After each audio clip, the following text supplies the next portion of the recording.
A paz do Senhor para todos. A nossa lição de hoje é a lição de número 7 do segundo trimestre do ano de 2021, que tem por título o Ministério de Profeta.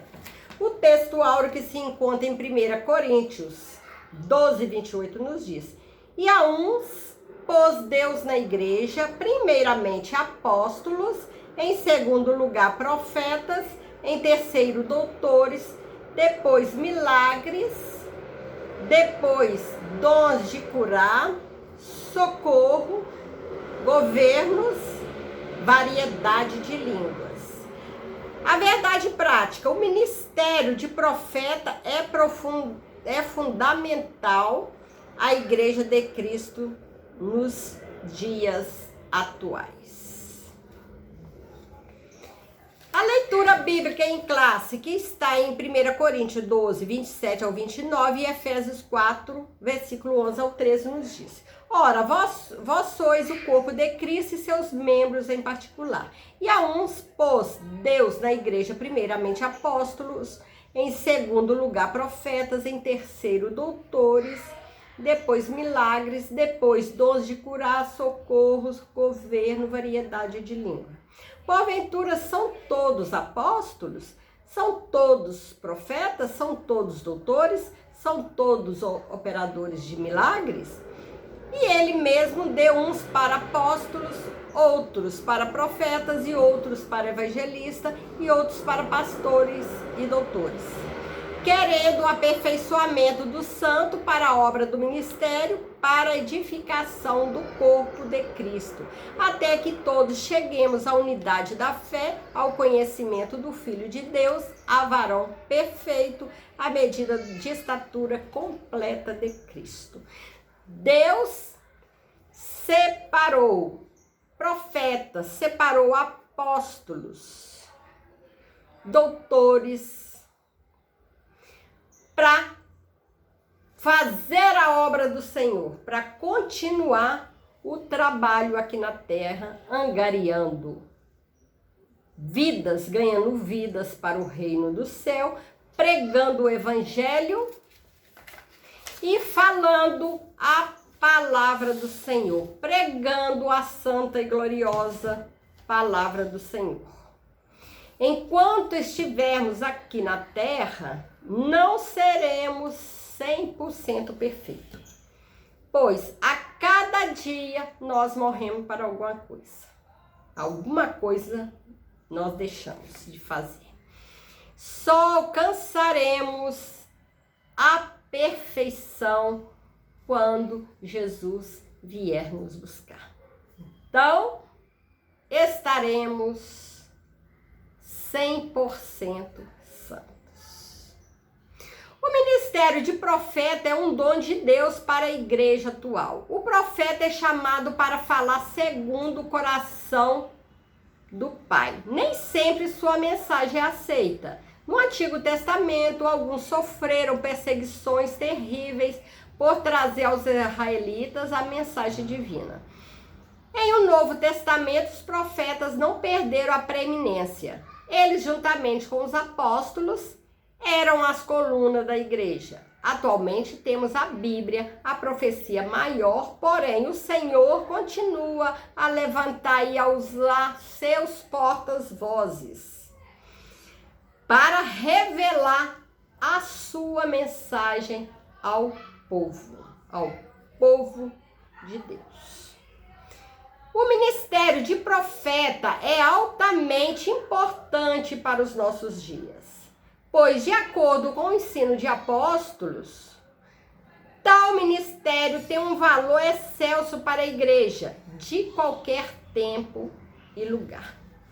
O profeta do Antigo Testamento era a pessoa incumbida para falar em nome de Deus. O Altíssimo fazia dele o seu porta-voz, um embaixador que representava os interesses do reino divino na terra. Quando Deus levantava o profeta, designava-o a falar para toda a nação israelita e até mesmo a povos ou nações estranhas, como está em Jeremias 1:5.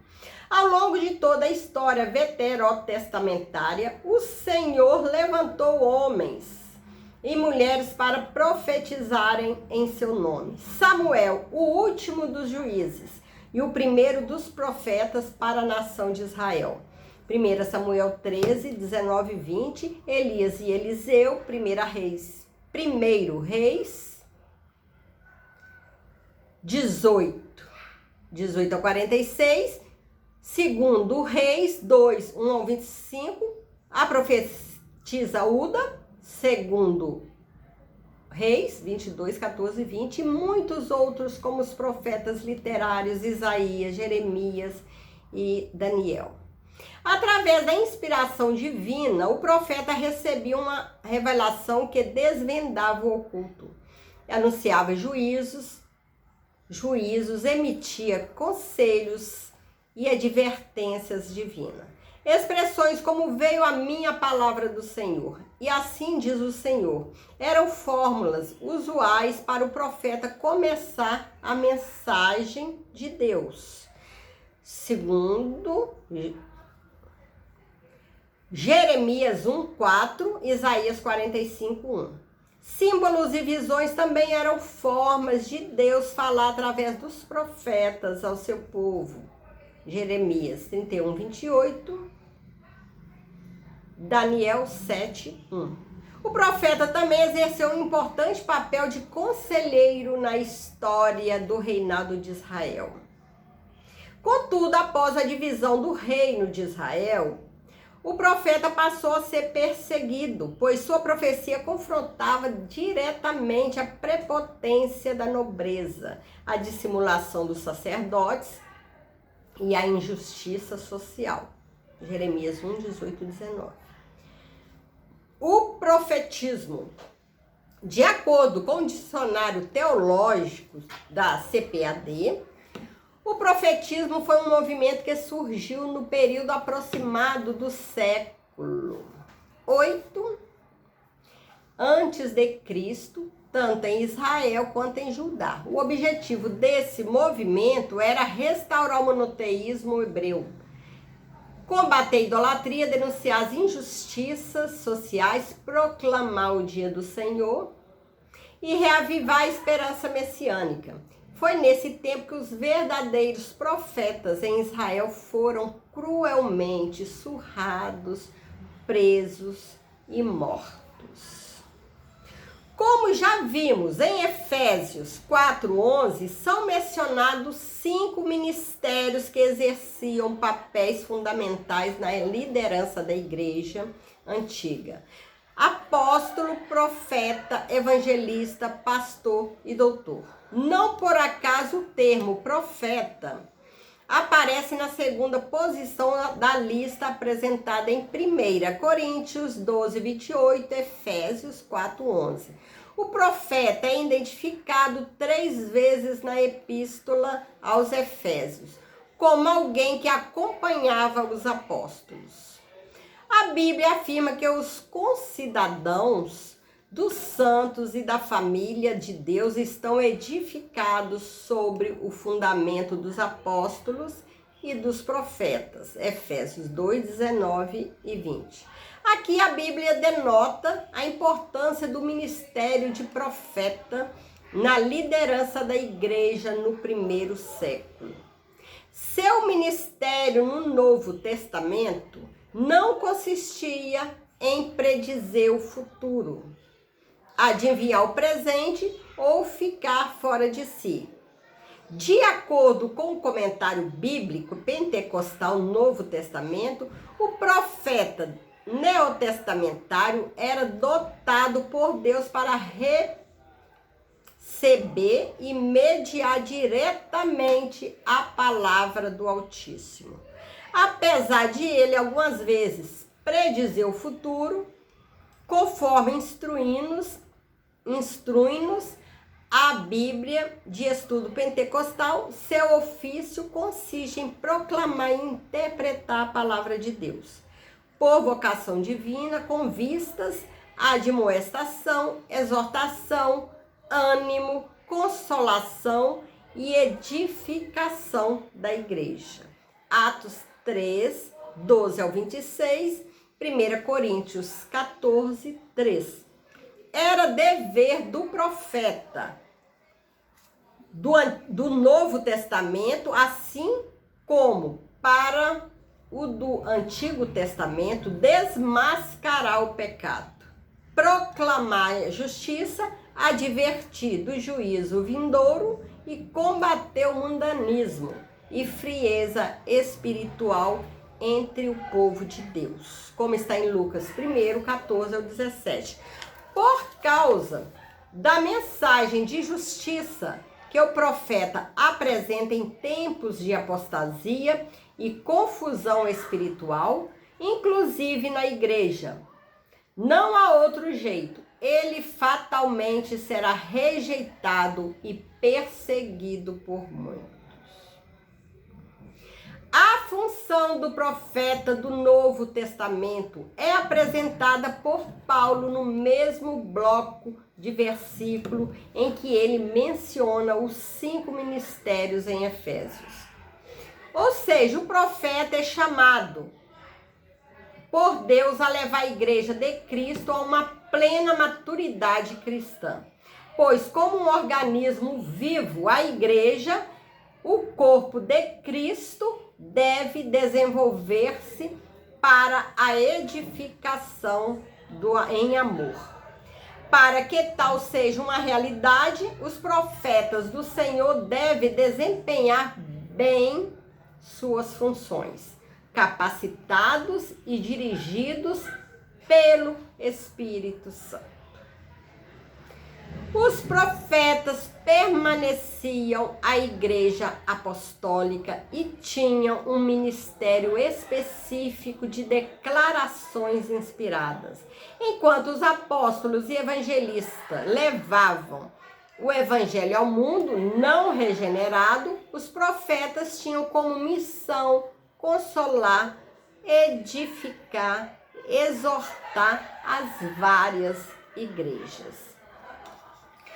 Duas características do verdadeiro profeta são a simplicidade e o amor. Ainda que a palavra seja de juízo, o coração do profeta transborda de amor e sua conduta simples demonstra a quem ele está servindo: o Deus de amor. O nosso Deus, o Deus que é o amor. Lembremos-nos de Jeremias 38, 14 ao 24, Oséias 8, 12 e do próprio Jesus Cristo, Mateus 23, 37. Já o falso profeta só pensa em si mesmo, em seu status, em seu benefício. Profetiza objetivando a autopromoção. Ele mente, ele ilude, ele engana o povo. Lembremos-nos de Ananias, o profeta mentiroso que enfrentou Jeremias, como está escrito em Jeremias 28, 10 a 12. Uma advertência séria de Jesus para os seus discípulos foi acerca da precaução com os falsos profetas. Como podemos reconhecê-los, reconhecer os falsos profetas? Jesus disse que reconheceríamos pelos seus frutos. Mateus 7, 15 ao 20. Pois o resultado ou fruto do que o profeta diz e faz revela o seu caráter. Logo você conhecerá de onde procede a árvore, o profeta. Lembre-se de que não devemos diferenciar o verdadeiro profeta do falso pela performance ou pelo espetáculo, mas pelos frutos que eles produzem. Apesar de o falso profeta ser arrogante e iníquo, ele fala com grande eloquência. Sabe falar, fala bonito, ilude o povo. E isso basta para que ele seja tido como verdadeiro? na obra Assim Diz o Senhor, da CPAD, John Bevere diz que falsos profetas são aqueles que ministram em nome de Jesus nas nossas igrejas e conferências, os que partem o coração dos justos. E que, embora o ministério seja apresentado em nome de Jesus, não é desempenhado pelo seu espírito. Não tenha medo. Na autoridade do Espírito de Deus, acautele-se dos falsos profetas. Seja prudente. O Espírito Santo, mediante o Evangelho, te fará discernir a procedência desses enganadores. Não se deixe conduzir por eles. Uma das formas de reconhecer o falso profeta é identificar sua arrogância e a podridão dos seus frutos. Chegamos à conclusão da lição de hoje. Acabamos de estudar o exercício do ministério de profeta no Antigo e no Novo Testamento. Vimos que tal ministério, juntamente com o dos apóstolos, era um dos pilares na liderança da igreja do primeiro século. Efésios 2:10. Apesar de, ao longo da história da igreja, o ministério de profeta ter perdido preeminência, sabemos o quanto ele é importante para a vida espiritual da Igreja de Cristo. O profeta do Senhor, com autoridade e sabedoria divina, deve desmascarar as injustiças. O falso profetismo e primar pela edificação da Igreja do Senhor Jesus. Que Deus levante legítimos profetas que falem a mensagem de Deus, que deixem o Espírito Santo dominar a vida e que eles falam o que realmente vem de Deus. Que o Senhor possa continuar abençoando cada um. Fiquem com Jesus.